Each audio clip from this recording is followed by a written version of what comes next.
and welcome back to the Across the Pod NFL podcast. We're here for our second ever mock draft. We did this last year. We've got some returning guests and some new guests to this mock draft experience. But I'm your host, Andy, and I'm this week joined by three guests. Our first guest is from the Franchise Tag podcast. Back with me for a second time on the mock draft is Freddy Hall. How are you, mate? Yeah, doing really well, thank you. Really good. Very excited for draft day. Feels like it's been a long time coming.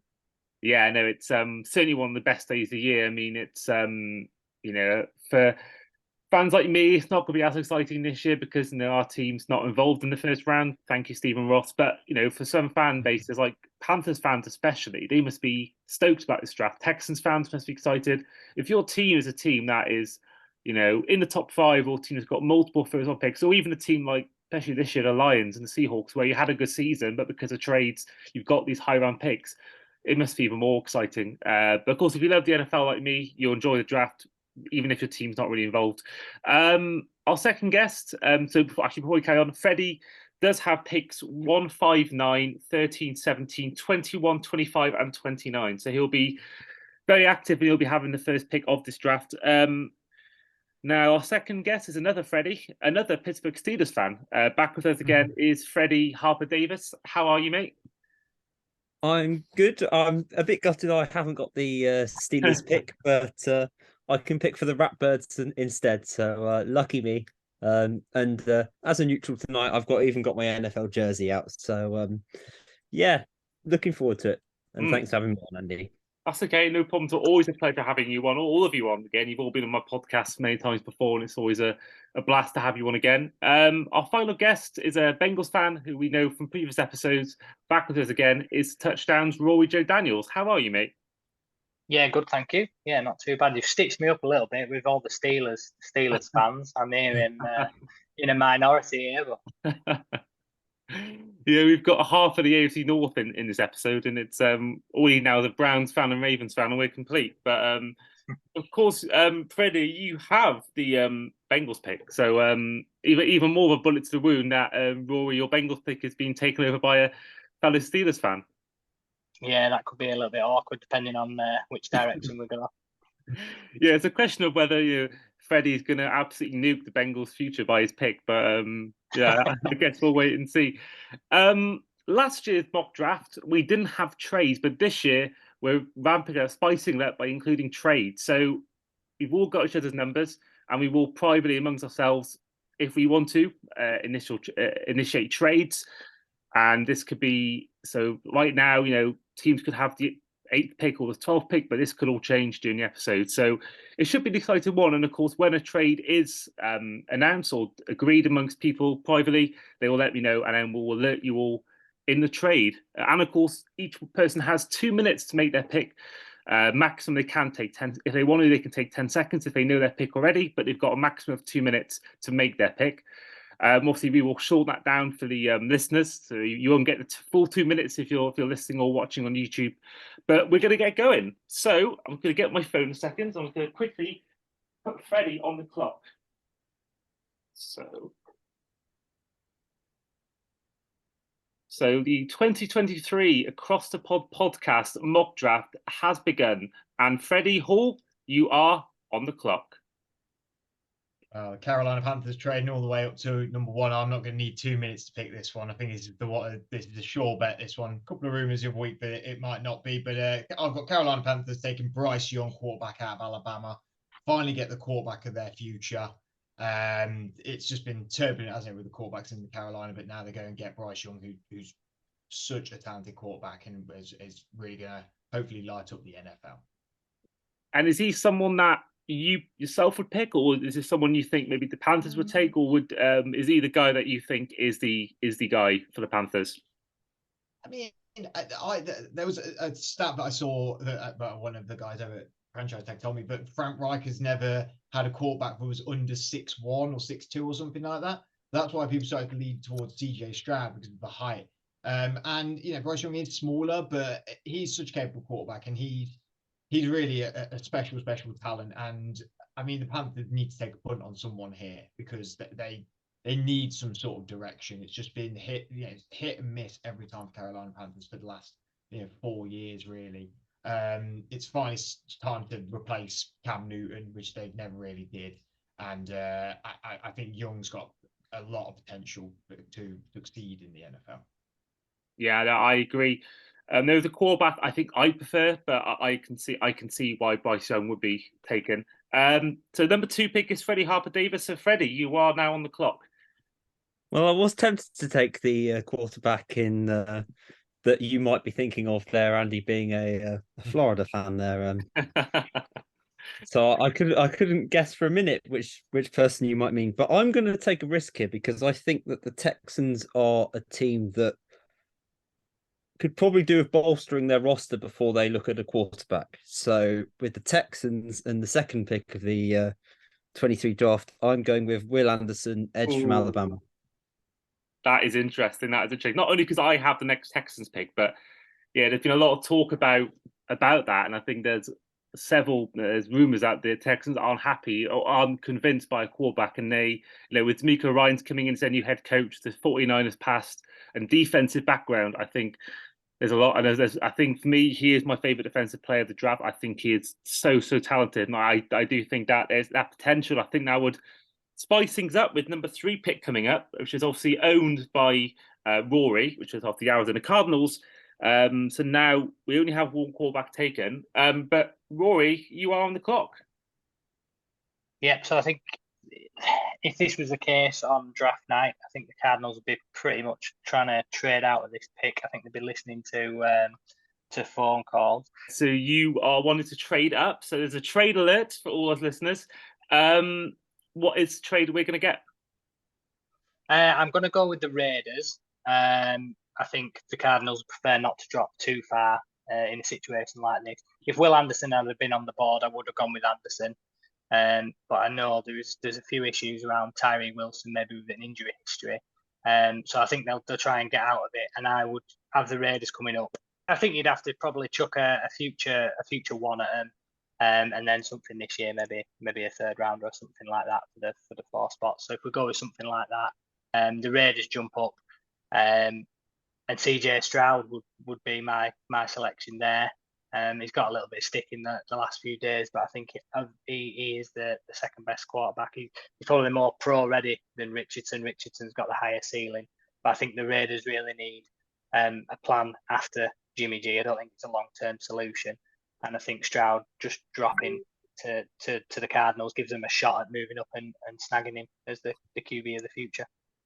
But yeah, our first trade of the draft, very exciting stuff. It's it's not the one I thought was going to be the first one. I didn't think maybe that'd be the one, but I think they're a team desperate for a quarterback, and I think that is something I think we could see, especially if in real life the Texans do take a defensive player. I think we'll see. Not as a Raiders, I think we'll see a lot of teams like the Raiders, they will go and trade up. And I think that 3rd spot for the Cardinals could be one for them. But it all depends for them. I think they could have a defensive player they just love. And I think they could take that and there'll be no questions asked. But that really leads on to my pick. And that means I am on the clock. So I have the 4th pick, which is the Indianapolis Colts after their 4-12-1 season. Now, do I trade up? There's a lot of talk of it. But I think with the quarterback still there, at 4, might be a bit of a reach, but I'm going to take at 4 Anthony Richardson, the quarterback out of Florida, and he is going to the Indianapolis Colts as their new quarterback. They've had years and years of these pocket passes, very immobile quarterback, Matt Ryan, Jacoby Brissett, Phillip Rivers, Carson Wentz, but this time they got a completely different quarterback, a complete change of approach, and I think this one, give him time to adapt. I don't think you put him in straight away. I think if you give him at least 1 year, if not 2 years, to sit behind a veteran, whether that's Matt Ryan, whether that's someone else, I think that's perfect. I think if you put him in starting week 1 of his first year, I think he will ultimately struggle. But I think if you give him at least 1 year, if not 2 years, if not even 3 years, as a backup to whoever the veteran is there, I do think that will help him massively. Because if you look at his college tape, Freddie will know this more than anyone else, being a big college watcher as well as you, Rory. He is someone that has got massive consistencies. And look at his stats. It's not great, and it's very Josh Allen-esque. And I don't know whether he'll ever be as good as Josh Allen, but I think the upside is there. I refuse to get hyped about his combine because there's no edge rush on him. There's no defensive back in coverage against the wide receivers he's throwing to. So, but looking at his college tape, he's very exciting. but I just don't know whether he needs to be starting straight away. But if the Colts do take him, it's a question of do they just try and, with the players they've got there in some areas, I think they could start in week 1, but I think that would be a disastrous move. Now, number 5, the team that I would have loved to have seen Richardson go to, but he's gone to the Colts, is back with Freddy Hall, who has the Seahawks pick. Yeah, I think if Richardson was on the board, I'd be tempted with the Seahawks. I've seen a lot of that mocked about, but I think given how the boards fell, I know he's had a bad rep during the combine because of the off the field issue stuff, but someone like Pete Carroll, he knows how to deal with college players, and he had a rich history in college and knows how to deal with the young talent. I think there needs to be a defensive player, and it's got to be Jalen Carter for me, the defensive tackle, arguably the most impressive defensive player in the draft. I mean, Will Anderson definitely close there as well. Some people prefer Anderson over Jalen Carter, but this guy could really be transformational in defensive tackle position for the Seahawks, who have had a struggling defense for a while. It would have been tempting if Richardson was there. I know Will Levis is still on the board. Hendon Hook is still on the board. But I think Richardson would have sort of fit the Seattle system at the minute. I don't think the other two really do. So I'm going to go with who could be a real game wrecker, maybe potentially defensive player of the year in next year's NFL season. So Jalen Carter out of Georgia, defensive back. There has been a trade, but before we do that, with Carter, I think he is obviously one of the biggest talking points, of course. He said he'd only work out for teams in the top 10, and I think that could be wise, but at the same time, with all the stuff off the field, there's certainly a risk that he could fall. What do you think, Freddie, will happen to him on draft day? Do you think he will still be a top 10 pick, or can you see him potentially having a fall like Aaron Rodgers, like Johnny Manziel, like Lamar Jackson in the past? I mean, some people have told me that a lot of teams in the top 10 are out on him. I just don't believe it. Micah Parsons had issues off the field when he came out, and he was seen as like top 5 talent. Couldn't get picked in top 5. That more came out, and I said he'd drop out the top 10. I said he'd drop out top 10, and then people had said to me like, "Well, you said he wasn't going to be very good." No, I didn't say he wasn't going to be good. I just thought he'd drop out the top 10 because of them issues, and he did. He dropped the 12 or whatever it was to the Cowboys. I think the same thing could happen to Jalen Carter, but I can't see him going. I could see the Seahawks maybe going for Tyree Wilson at edge, maybe an edge player rather than a D tackle. But I think if he's there for the Lions, they'd be really tempted. And I think the Bears would have played what a game they would have played, trading out the number 1 spot. Everyone was saying maybe they could take Jalen Carter, the number 1 pick, and then moving down to 9 and still getting Jalen Carter. I can't see him falling out top 10. I think the Lions, the Bears, the Eagles, the Seahawks are all teams that could do with him. So I just can't see it happening. Okay, I mentioned there's been a trade. There's been a trade between myself and Freddy, Harper-davis Freddy. So the Falcons at 8 will now move up to the number 6 spot with the Lions, who go down to 8 spot, and the Lions also get a 2nd and a 3rd round pick as well from next year's draft. So with the Falcons at 6, they are taking cornerback Devon Witherspoon at the number 6 spot. This is a team that has upgraded their secondary with Jesse Bates, but I think to add someone else who's still available, like Devon Witherspoon, the first cornerback off the board, I think there's a chance they can't turn down, especially with the Cardinals coming up next. So that is the pick at number 6 with the Atlanta Falcons, which means now over to 7, back with the Cardinals. So yeah, over to the Cardinals at pick number 7 with Rory. So Cardinals got a little bit of value by going backwards, and I think that's probably played into their hands here because they've got needs absolutely everywhere. So they'll be looking at a few different options, and I think in this case I'll go with Tyree Wilson. So they could have took him at 3, and he's still sat there at 7. So they've got the value out of that. And I think he'd be a nice addition to their defense. They've got Myjai Sanders penciled in as a starter there, and Cam Thomas. So I think Wilson would be an upgrade over those 2 guys. Obviously, they're only rookies last year, so there's a lot of potential there. But I think Wilson comes in, strengthens that area straight away. Big physical guy, so different in shape to Sanders. And I think they got a good defensive piece and some extra picks out of it. So I think they'll be happy. Yeah, great stuff. And for you, Rory, the Cardinals, they're a team that is going to miss Kyler Murray for a lot of the season coming up. DeAndre Hopkins might be on the move. Buda Baker's handed in a trade request. So how fearful are you of the Cardinals going into the season? I mean, there's a lot of talk of them being in the top three, if not the number one pick in the 2024 draft. But where do you see them for them? Do you think that they've still got any potential of doing something this season, or do you think that they are a team that could really struggle unless they get an absolute gem in this draft and completely change that narrative? I think it is going to be difficult when you look at the depth chart. There's a lot of holes, and I think that's what this draft has to be about. It has to be, can we get some key marquee players? Can we fill some of those gaps? They're going to have to stick with Murray. The contract's difficult to maneuver around. They've made that commitment to him. So now it's about plugging in players where they can. So offensive line, they're going to need players. They're going to need an edge rusher, and the secondary is pretty weak as well. So if they can find some solutions, they're not going to do it all in one season.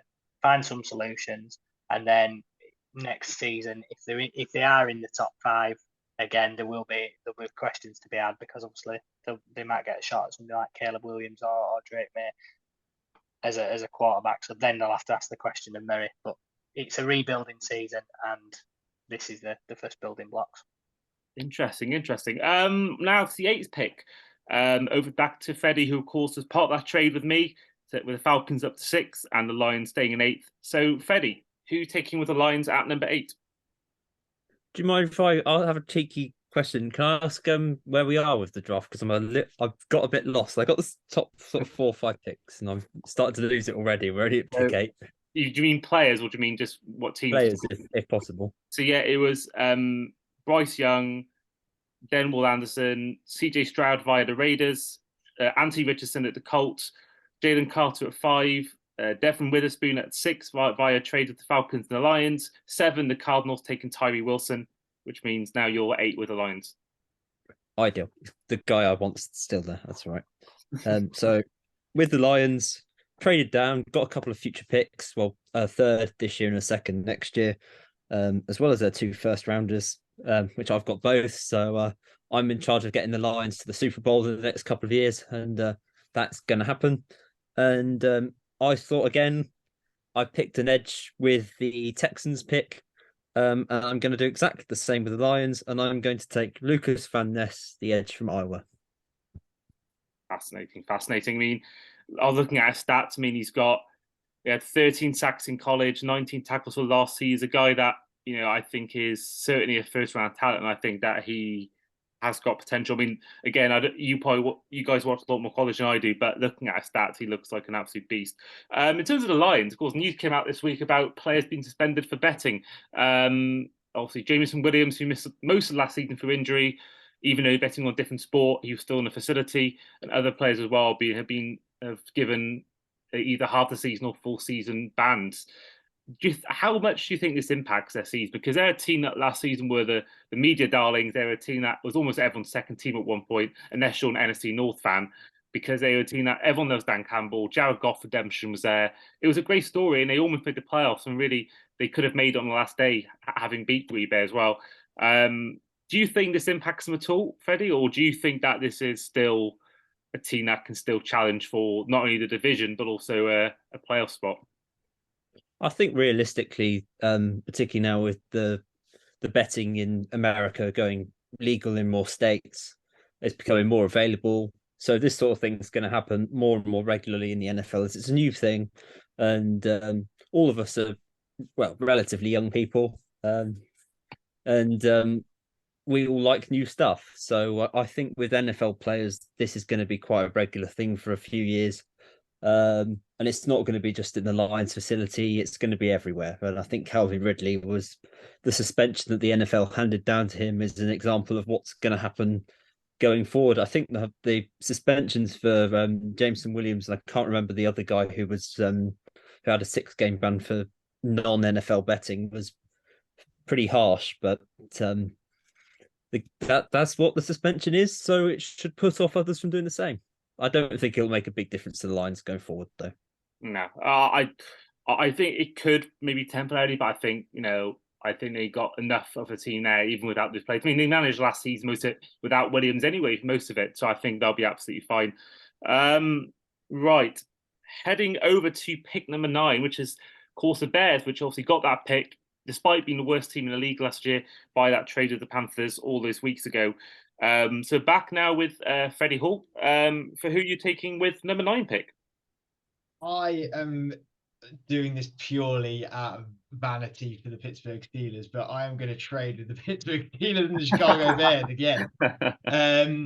It won't be including the second round pick that we got from the Bears. I think it'll be a future first and maybe a mid, a mid pick, third round, fourth round, maybe even a third round this year, fourth round next year. I think the Steelers will want to keep hold of that second round pick, considering it's the quote unquote 32nd pick, I suppose, of the first round. So I'm going to have the Steelers trading up with the Bears, and the Bears going down to 17. And because he's on the board, and I really thought he would have been off the board by now, I really wanted to focus on the O-line for the Steelers. But with Christian Gonzalez, the cornerback out of Oregon, I think we'd be silly not to try and make a move up if he was there, because I think you want to go up and get him. I mean, the teams in between us maybe wouldn't be thinking about that. I mean, if he was slipping, I mean, the Commanders would definitely take a look at it. I think the Pats would definitely be taking a look at it. Even the Texans, I suppose, would maybe have a think about it, because they need to strengthen them areas as well. But Christian Gonzalez, for a lot of people, is the number 1 corner in this draft. I mean, Devin Witherspoon's also really good as well. But the corner out of Oregon, we've brought in Patrick Peterson, but it was our entire problem for the last 2 years has been corner and O-line. And if we're addressing corner with this pick, I'd hope we address O-line with the next pick. I mean, you could even go and take Peter Skoronski here, but I quite like. I feel like there's a couple of O-linemen, but maybe we could slip into that second round. But we could maybe pinch in the at the start of the second. So yeah, Gonzalez from Oregon, I'm taking. So you weren't tempted by maybe one of your former players' sons? Maybe that seems like the feel good story. It's the narrative, isn't it? I think if he's still there at 17, we're definitely going to consider it. And I think it's definitely a very Steelers thing to do, to sort of a romanticized pick like that. But with Gonzalez on the board there, I couldn't see him fall anymore. I think he's definitely a top 10 talent. And I honestly thought that you were going to but Freddie was going to take him with the Lions pick going down to 8, but he went for Lucas Van Ness instead, which is equally a very good pick. So I thought, well, if he's there, you got to go take him. No, I think that's interesting, and there's certainly hopefully going to be more trade picks in this podcast. It's and I'm hoping in the real draft, like we saw a bit last year. It was mental last year, wasn't it? It was crazy last year. It was amazing. I thought it was one of the best drafts I've watched in terms of that, because I didn't see a single rumor going into the stat draft that AJ Brown was going to be going to the Titans, or even from the Titans to the Eagles. And I think that it was a shock for me. I mean, I went to a wedding that weekend. So I downloaded the whole draft and watched it on the train to North Wales, and it was just, I couldn't believe it, because they mentioned, I think they go to an advert break maybe, and they were saying there's a big trade coming up. There's been a trade just announced. And then they come back from the break, and Rich Eisen's there, and they're announcing the trade, and it's just I don't know whether we'll get that every time. It's a bit like deadline day in the UK. Everyone thinks it's going to be like when Torres and Andy Carroll left on deadline day, but most deadline days are pretty uneventful, and this draft could be the same thing. But I'm hoping that this year that we can trade out, because I want to see us take a big offensive line talent. But I think I'd love to see another big trade. I mean, Derrick Henry's the one, I think, the big player that could be traded. There's a lot of talk of him going to the Eagles, who are next on the clock. But I think that I'm hoping we'll see a big trade. As long as it's not someone from my team leaving, unless it's someone like Igbenogany, who I'd be happy to see leave. But otherwise, I think that it's I'm hoping it'll be a good day. Now to the 10th overall pick, which is of course the NFC champions, the Philadelphia Eagles, who got this pick via New Orleans Saints with a 14-3 record in 2022. Freddie, over to you for your pick at number 10. I'm struggling here because the Eagles' needs are mostly in the defense, because they got absolutely ripped apart in free agency. But in the key positions such as safety, I don't really fancy taking a safety at 10. I think that's too high in the draft for the quality of player that we are. So I'm going to trade with myself. Okay. And I'm going to trade with the Patriots. So they are pick who are number at 14. Okay. Yep. And I am going to trade that. Again, it's only up 4 picks in sort of middle of the first round. So that will be for a probably a 3rd round pick and a future second. I don't think it's going to be involving a first round pick again. So that's what I think, that the Eagles will pick up a few more draft picks so they can address the many holes that has been incurred from free agency. And I think that's a move that they might make. So I'm going to move the Pats up. And now I need to just consider who I'm going to pick with the Patriots, because I was thinking about the Eagles moving down rather than the Patriots moving up. But I suspect it will be a wide receiver, but I've just got to try and think which one for the Pats. So the 2 minutes starts now. Let me I'll think about it. And if anyone wants to double trade, then feel free to let me know. But it will be a Patriots pick, I suspect. Interesting me you'd go wide receiver here, because I'd thought they were maybe looking for more of a defensive back with the retirees that they've had, and also maybe strengthen that O-line. I mean, a load of rumors of it. Patriots are interested in a quarterback as well. You know, I mean, you'd really throw a curveball here, Freddie, if Patriots traded up for Will Levis at number 10. I mean, I'm not picking Will Levis out of principle. He's not going anywhere in my picks. I'm not picking Will Levis at all. So there'll be somebody else who can have him. I think with the Patriots, though, is that they are so poor at drafting wide receivers, is that if they're going to go and get a good one, they're going to have to go right up the draft to go and pick one. I was wondering whether to go for Jordan Addison, because, as you'll know as well, Freddie, being a Steelers fan, how good he was with Kenny Pickett at Pitt. And he didn't have the best of seasons at USC last year. But no, I am going to go Ohio State. So I'm going to go with this is a pronunciation job here. Jackson Smith Najiba? I think that's it, isn't it? I think that's it. Njigba, yeah. From Ohio State wide receiver. Okay. Pick number 11. So we just turned down my trade offer. Number 11 is going to be Rory-Joe with the Tennessee Titans pick. Yeah, so Freddie's just made my job a little bit easier, because I was stuck on 2 players there, and one of them was Jackson Smith and Jigba. Because obviously the Titans traded away AJ Brown last season, and that didn't work out too well for them. So I think they will be looking at wide receiver this draft, but they also have I think they need extra picks along the offensive line. So we're going to go with Njigba's teammate at Ohio State, Paris Johnson. We're going to take him. We've got Andre Dillard, they signed from the Eagles, penciled in at left tackle, and Nicholas Petit-Frere, who they drafted last year at right tackle. So to me, those jobs are up for grabs, and they'll make it work. Johnson's played on the inside for Ohio State in 1 season at left tackle last year. I think he can get better. It wasn't perfect, but there's a lot of upside with him, and I think he could be the future left tackle for the Titans. Okay, interesting. I was convinced you were going wide receiver there with the Titans, but again, I think it's often the case where even if there's a position you need more, if there's a player you love, that's just you can't miss on, and he's there. So with the 12th overall pick, we got the Houston Texans once again, which is a pick that they got via the Deshaun Watson trade with the Cleveland Browns. So this gives a clue away, but I've not got with me any unpeeled bananas. I've not got with me any mayonnaise-filled coffee mugs. I'm picking number 12, Will Levis, the quarterback by the Houston Texans. They didn't get one at number 2. They didn't get Stroud, Young, and Richardson. The next best is Will Levis, and he is going 12th overall to the Houston Texans. Freddy, thoughts on that? I mean, anybody who puts mayonnaise in their coffee is a wrong one, so no. Right, we are going to head to a quick break. When we come back, we're going to conclude this mock draft with the rest of our picks. See you guys in a bit.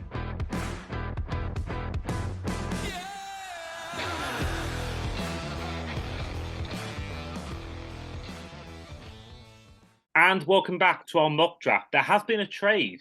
So I have traded the 24th pick from the Jaguars plus 2 future third rounders for the number 13 overall pick, which is owned by the New York Jets.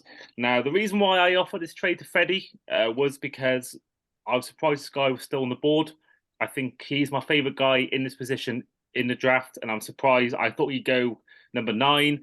I thought he'd go number 8 at a stretch, but I'm going for offensive lineman Peter Skoronski for the Jacksonville Jaguars. I think that they had a great end to the season. The chance to get him available, more protection for Trevor Lawrence. It's just a thing they can't really turn down. So yeah, he is going 13th overall. Peter Skoronski. Of course, anyone listening who went to the Dublin college game between Northwestern and I forget the other team now in the Aviva Stadium last year.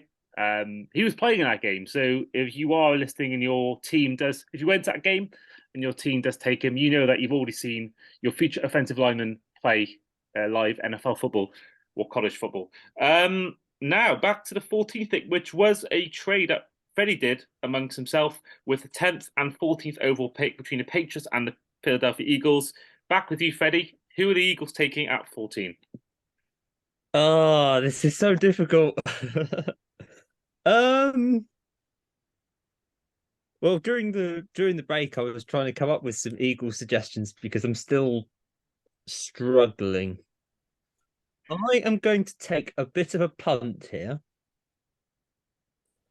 which is a bit surprising because I had him in another mock draft I did. I had him going to the Steelers, but I am going to go with a Maryland player. I'm going to go with Deontay Banks, cornerback from Maryland. Okay. Been looking at his college career. He had 83 tackles in his career, so he's a guy that you can see from the stats here that he could easily play in the nickel position. Got a couple of interceptions as well, so he can do that part of the game as well. And yeah, he was one of the ones I looked at actually for the 24th overall pick, but when Grant came available, I couldn't turn him down.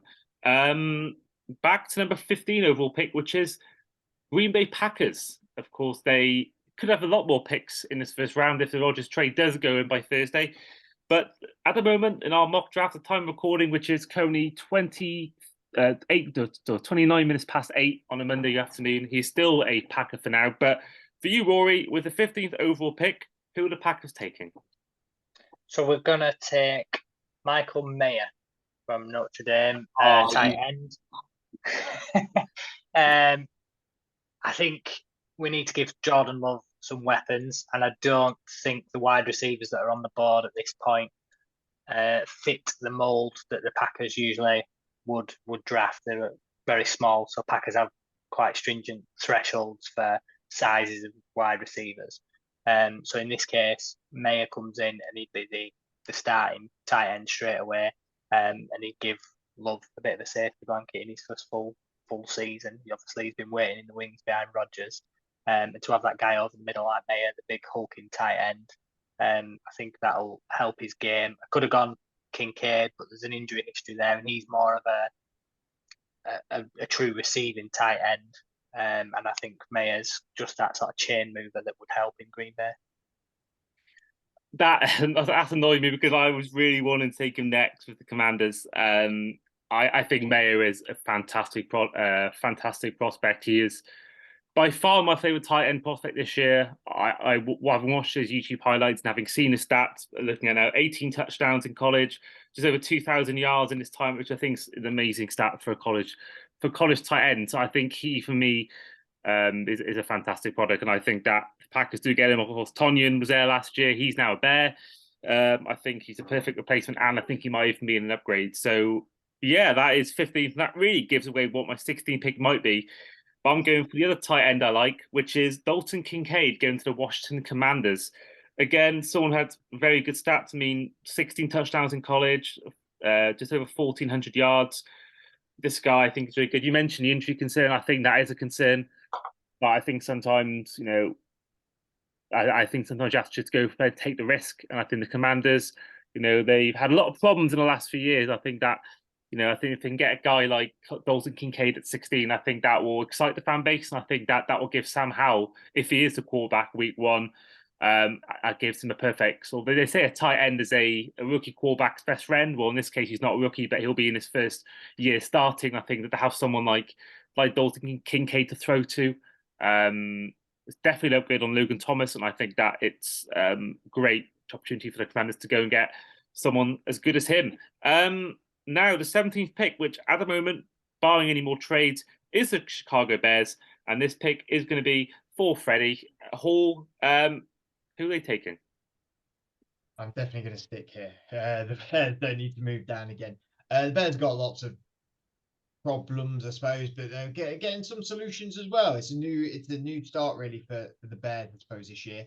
And because he's still well, I didn't think he'd get to this pick. And like I said, there's weaknesses across the board with the Bears.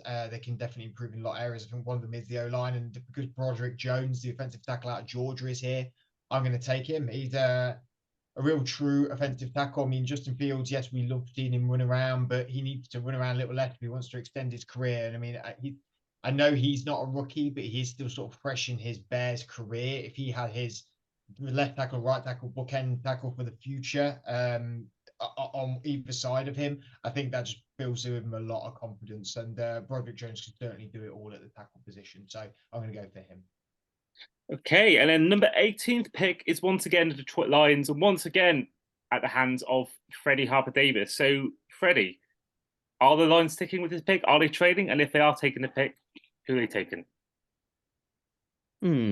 So I've taken an edge so far with my Lions picks. Sorry, I'm distracted. I was offering Andy a trade there with a different team. So the Lions, I don't really know. Again, I'm tempted to take another punt. I'm going to go wild here because I think that this is mad, but I don't know whether to go completely nuts and just throw this all wide open. I think I know where you're going with this. I've got a hunch. I know what you're going to say. Do I do it? Stressed out Lions fans waiting. Nervously. The anticipation. Because I'm thinking in their sort of, because obviously their defense is the issue, and they've picked a premium edge rusher. The three, in my opinion, the three best cornerbacks have gone. No, I'm going to play it safe. I'm going to pick. It's going to break my heart because I want him to be a Steeler, but I'm going to take Joey Porter Jr. Interesting. I mean, I think we were all wondering what the hell is your bold pick going to be, and I think that I'd love to know maybe at the end of the episode or maybe off camera who it's going to be, but I'm very intrigued who you were thinking. But I think that's a good pick. I think they've already added some good defensive players, especially in defensive back. Gardner Johnson's now there. It's one of the examples, and I think that get someone else in of that nature, someone who from his genes alone could be a great NFL player. I think he's got all the potential. But yeah, interesting pick. I probably myself would have gone different position just because they've already got a good amount of cornerbacks. But I think again, it's that whole goes back to the whole thing about if you like a player, even if he's in a position of not of need, if he's there, you love him, you take him. 19th, the Tampa Bay Buccaneers, which is now going to be with Rory-Joe. So, Rory, who are you taking at 19 with the Buccaneers? So, for Tampa, obviously, they will be looking for a quarterback. So, they might be a team that would be looking to move up at some point. But in this scenario, I'm not quite sure I want to go down the Hendon Hooker route. So, I think I will also play it safe and we'll go with right tackle Darnell Wright. So that Buccaneers offensive line was decimated from what it was, and it's time to start rebuilding it back up. Right, I can see as a right tackle. I'm not convinced as a left tackle, but a very strong right tackle. I think the Bucs have got Matt Feeler at right tackle penciled in. You Steelers fans will know more about him than me. But obviously age with him is a factor. So I think get your right tackle for the future in Darnell right, and you've got pretty good bookends with Wirfs at the other side.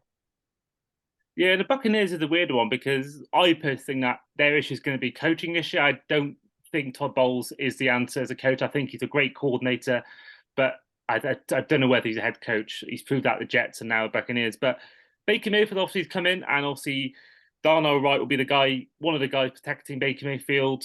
Had an interesting couple of years, of course. He first overall pick in 2018, first quarterback since 2003 to guide the Browns to the playoffs. Had a injury hit year, which I think was the problem, but then goes to the Panthers, has a terrible time, has a great renaissance in a way against with the Rams. How do you see his Buccaneers career going? Do you think it's going to be like the Panthers, where it is just a short stay, or can you see him potentially being the guy for whether it's 2, 3, 4, 5 years? It's difficult to see it now.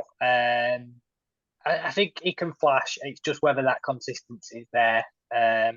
And obviously, part of it will be whether he's got the surrounding cast to make it happen. Obviously, he had a strong offensive line in Cleveland when he was playing well.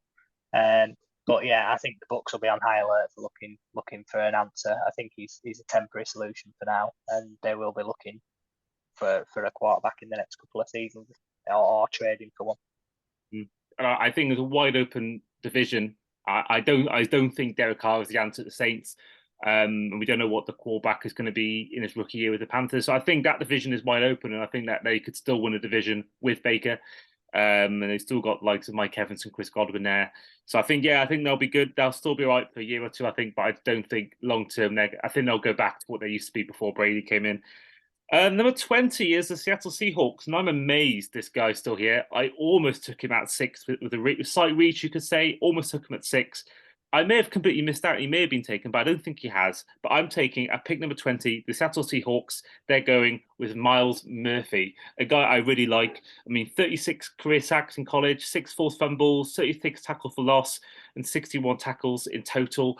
I think this guy is a great prospect, and I was surprised he'd be going this high. I didn't have him at all on my list. In my list for Seahawks, he wasn't even on there. I was convinced he'd be gone by now, but I think he is a fantastic prospect.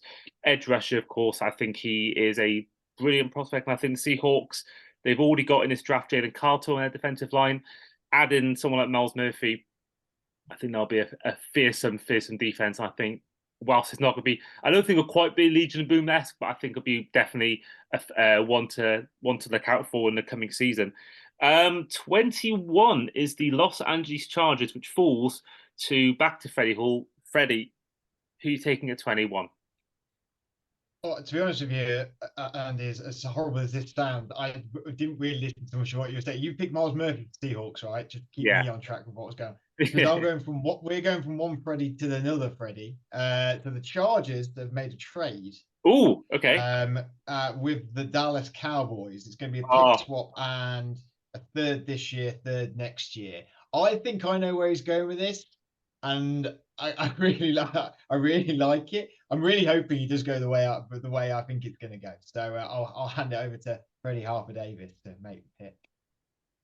I think with the Cowboys, and one thing I love about them is that they always go for the stud, the talented, exciting player on offense. And obviously with Zeke going to the Chargers, I'm going.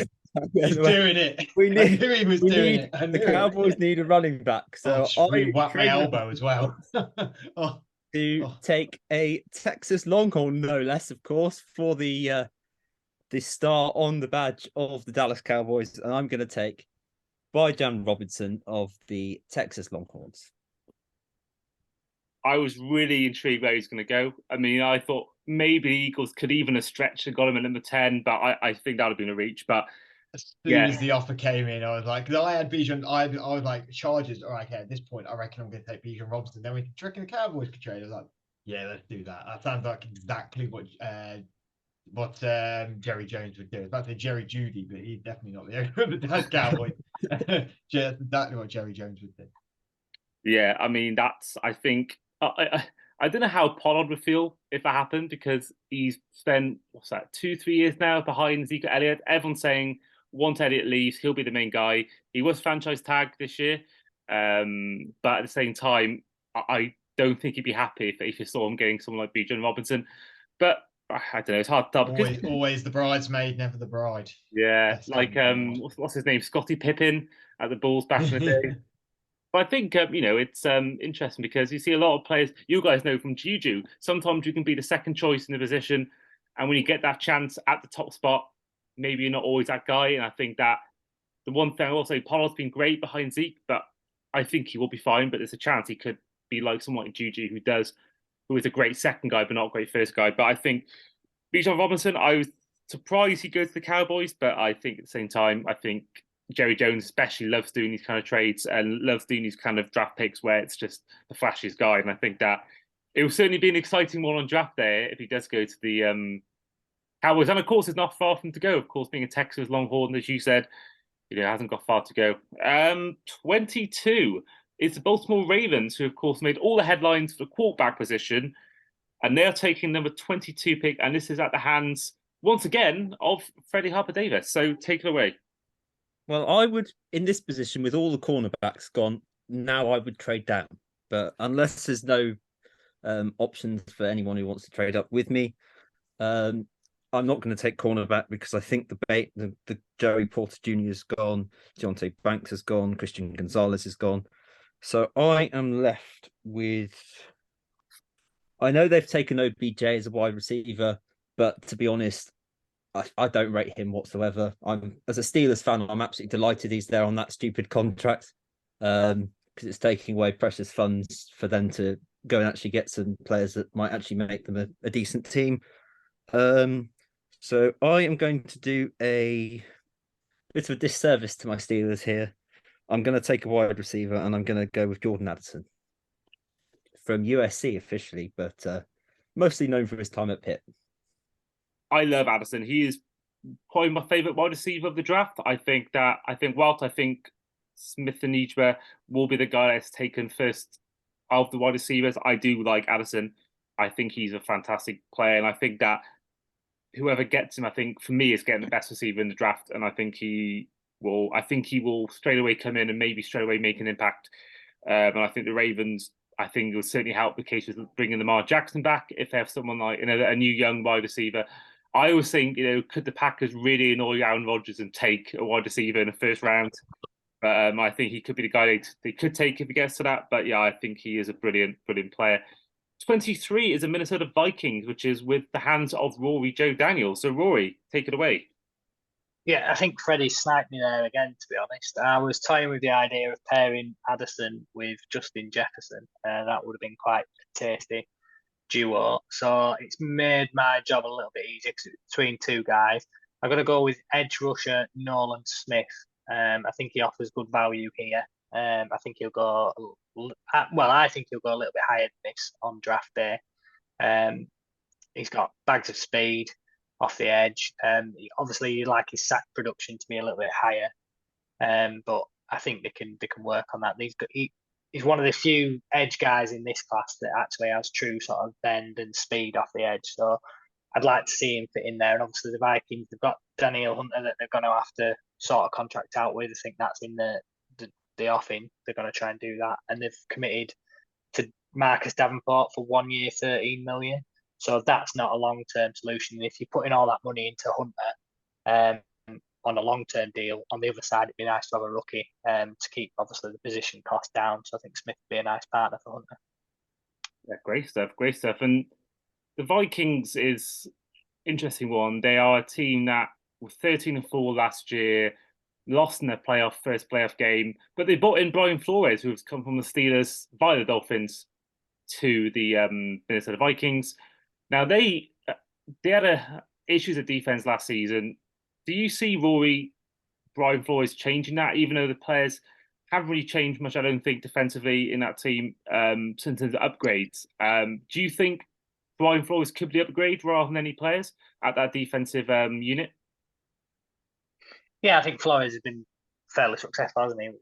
We've seen him be a good addition. And I think it'd be the same with the Vikings. Obviously, I think looking at their secondary, you're going to need some of them younger guys to take a step, and that might be something that he'll focus in on.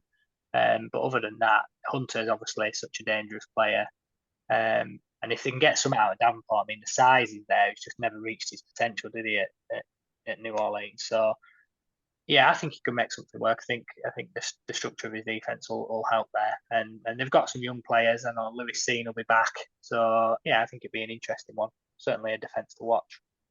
Yeah, I mean, I've spoken on this podcast many times. I loved Brian Flores when he was at charge, a head coach at the Dolphins. In a way, I'd still love him now, but I don't think we get the same product out of Tua that McDaniel has. But I certainly was, sad to see him go. But I hope he does well wherever he goes, and hopefully does well with the Vikings. Now the 24th pick is the one that was part of a trade back all the way in pick number 13, as I traded with Freddy Hall, the Jets pick, as I gave my away to I moved up the Jaguars from 24 to 13, and now the Jets have the 24th pick as a result. So Freddy Hall, back to you. Who's been picked? Sorry, I've been concentrating on my Chargers pick so much I completely forgot I had the Jets pick. So let me just reconfigure myself a little bit here. So the Jets traded down.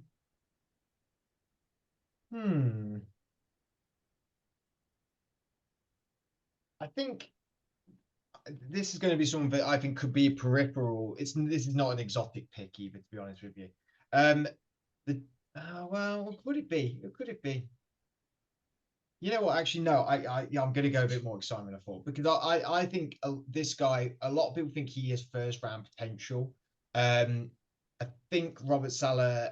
He's got the defensive where he wants it to be, but it's just about reinforcing it and getting more talent, I suppose. And I think that could be just getting depth in a way. And I'm going to go for the Pittsburgh defensive tackle Kalijah Cansey. Because, well, I'm trying to spell his name at the same time as talking about him. I don't know how to at all. But this could even be Brian Brzee. But Kalijah Cansey, for a lot of people, is a very good D tackle. A lot of comparisons obviously go to Pittsburgh and be a defensive tackle to Aaron Donald. Not that I'm saying he's going to be the next Aaron Donald, but there is a lot of people that are very, very hot on him. And I think the Jets would be very happy getting to 24 and picking up a player like Cansey. Okay. 25th pick is at the hands of the New York Giants, and this time it's the turn of you again, Freddie. So I've got the next 3 picks, I think. Oh, you have, yes. You've got the 25th pick and you got the 25th, 26th. Yeah, that's right. You've had the Chargers. Yeah, that's right. Right, okay. Now I know what I'm going to do. Okay, I'm all set now. Kalijah Cansey to the Jets, 24.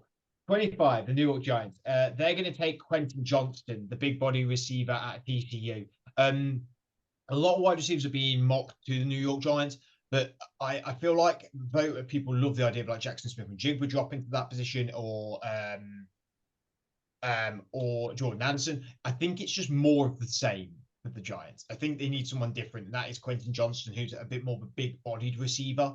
Obviously, Kenny Golladay was a complete fail for the New York Giants, and they've got a lot of small guys who are pretty quick and very can play in the slot, can play on the outside. I think Quentin Johnston can play on the outside, but he's the big body that Daniel Jones can go to and be like a dependable guy.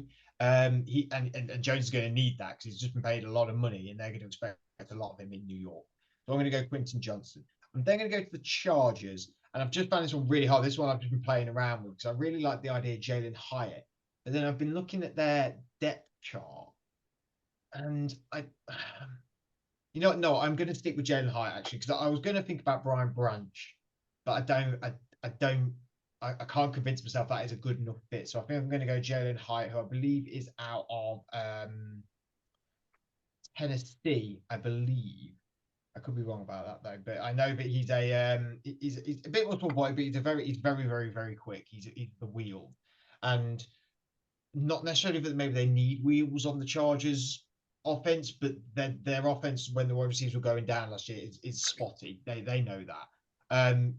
Hopefully Keenan Williams and Mike Williams, Keenan Allen and Mike Williams can keep fit for the whole season this season coming, because their offense really slows down when they're not in that team. Obviously, Austin Eckler rumored to be traded as well. They're going to need some more bodies. They let a lot of the wide receivers go as well. They did bring a few back, but I think Jalen Hyatt, for some people, believe he's a first-round talent. Not even sure if I believe that, but it's a direction I think the Chargers may go in. Okay, that means 27 pick goes to the Buffalo Bills, and it's a turn of Freddy Harper-davis. Sorry, no, ignore me. The Buffalo Bills at the hands of Rory-Joe Daniels. So Rory, take it away. Yeah, I'm going to continue the run of wide receivers and going to take Zay Flowers out of Boston College. So it's an arms race in the AFC, and if you're going to compete with the Bengals wide receivers and Mahomes in Kansas City, you need to keep adding weapons. I think Gabe Davis didn't really take the step that some Bills fans expected from him last season to pair with Stephon Diggs. So we'll just chuck another body in there. I think Flowers, although he's small, I think he can survive on the outside because he's such a good route runner. He's very efficient and very smooth and very quick. So he could be used inside and outside. And I think Josh Allen would love him. And getting those extra weapons is a luxury, isn't it? When you get to this stage of the draft, a lot of the boards are open to you. And I think the Bills will be pretty happy with Flowers. Okay, there's a trade on our hands, and this one is a bit of a curveball, a bit of a one that no one will be expecting coming out this episode. So obviously the pick number 28 is my pick, which is the Cincinnati Bengals. Now they have traded with the Miami Dolphins, who have given away their second round pick from this year, a seventh round pick from this year, and a third round pick from next year. And they're going to take offensive tackle Michael Tippmann. He's someone that I think Tua needs as much protection as possible. The Dolphins have been aggressive the last couple of years. They've gone out and got Tyreek Hill. They've traded the first round picks to get Bradley Chubb, and they did all that trading in 21 to get Jalen Waddle in the draft at number 6. So I think the Dolphins, I can see them going to the first round. Whether they take Jahmyr Gibbs, whether they go and get someone like an offensive tackle such as Tippmann, but I think that I can see us still picking in the first round. I think we'll be aggressive in some way. I think the Bengals, you could argue maybe they need an defensive lineman. I'll get your thoughts on that, Roy, in a minute as well. But I think that, with the addition of, his name's completely passing by, Orlando Brown, I think they've got a great talent there. And I think they've already improved their offensive line. They went from him being the most sacked quarterback in 2021 to then being the 6th most, I believe it was, in 2022. So there was improvements there. And I think that whilst the Bengals probably need the defensive line just as much as the Dolphins do, I can see the Bengals potentially trading back. But Rory, as a Bengals fan in this podcast, thoughts on that? Yeah, I do think the Bengals will consider trading back. It's just their sort of style at that late round. You could expect somebody coming into the first round to sort of maybe look at Hendon Hooker, getting him on the 5-year deal. So yeah, I do think the Bengals would consider it. There's a few guys on the board there, like you said. They might be looking at somebody like Anton Harrison to come in and be a right tackle. Or Emmanuel Forbes, I know has been mocked a lot to us at cornerback, but yeah, they're definitely open to getting more picks. Okay, and then we've got 3 more picks left before we do end the draft, and we have got a 10-minute time limit left, so we'll try and rattle through these last 3 picks. First of all, it's pick number 29. Now, this is the New Orleans Saints via the 49ers, and this is the hands of Freddy Hall. So, Freddie, who are the Saints picking at 29? So Rory's just spotted the name in my mind, actually, because I was just flicking through, and I did see the name pop up, but Emmanuel Forbes, actually, I'm going to pick him at quarterback for the Saints. I think the Saints could easily go edge here, as much as they don't maybe need it. I think that their age is on their side at their age isn't on their side, sorry, at the edge position.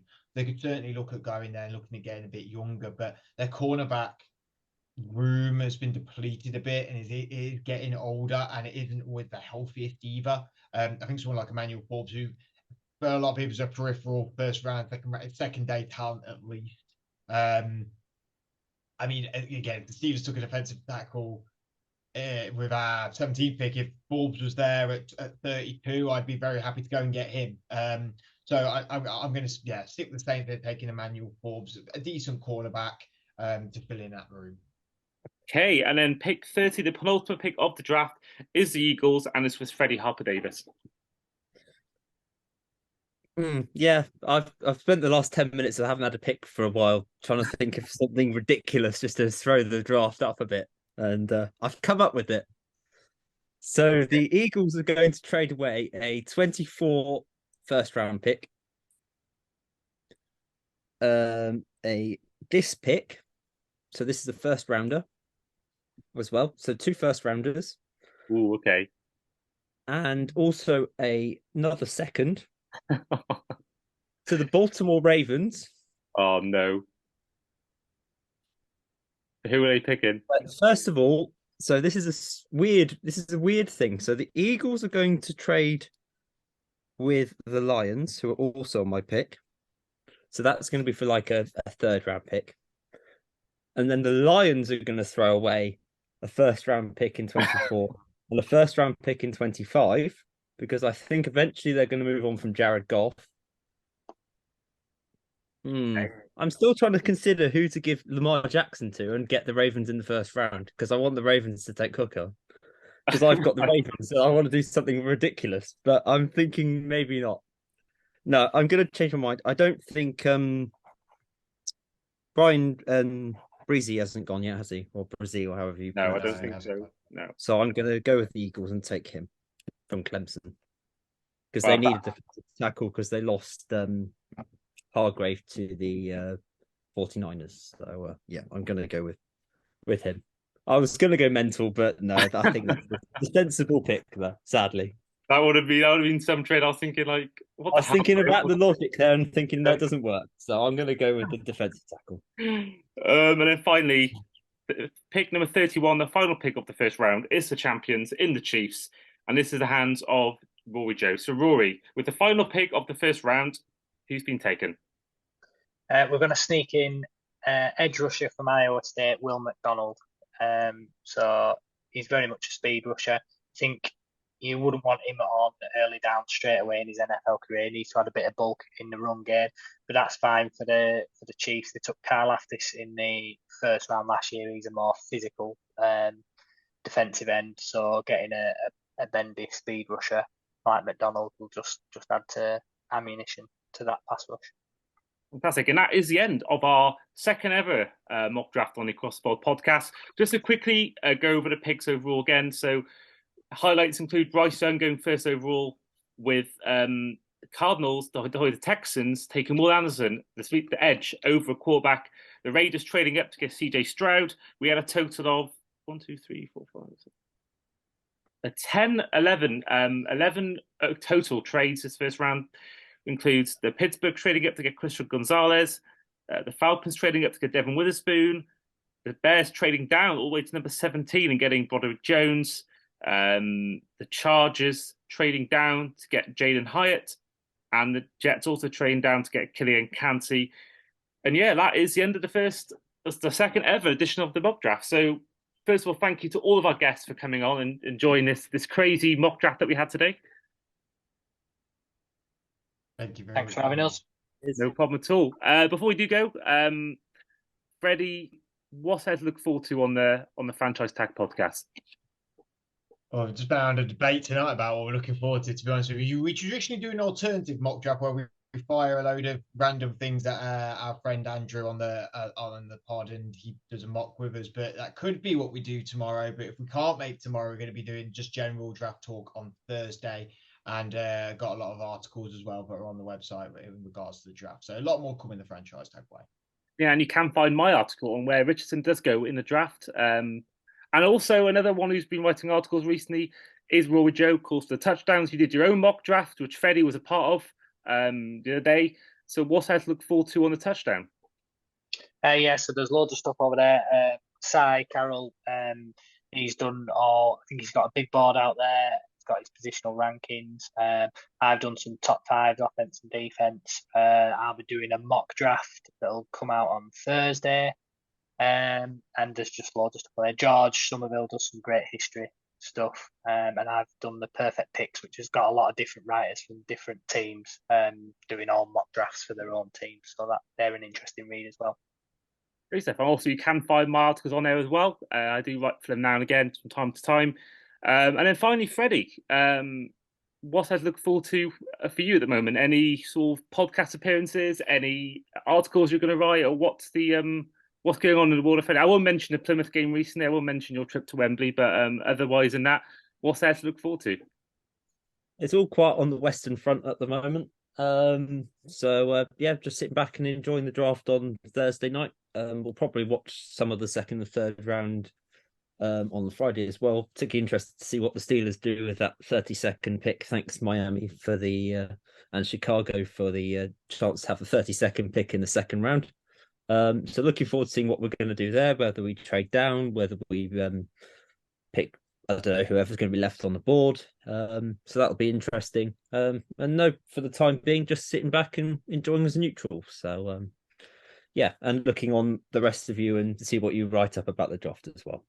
Great stuff. And if you're listening or watching, wherever you watch a draft, whether it's live at the time, whether it's the next morning, watching it recorded, hope you all enjoy this year's draft and hope you've all enjoyed this episode. So this has been your Across the Pod NFL mock draft. I've been Andy. It's been the two Freddys and Rory-Joe, and we will see you guys next time.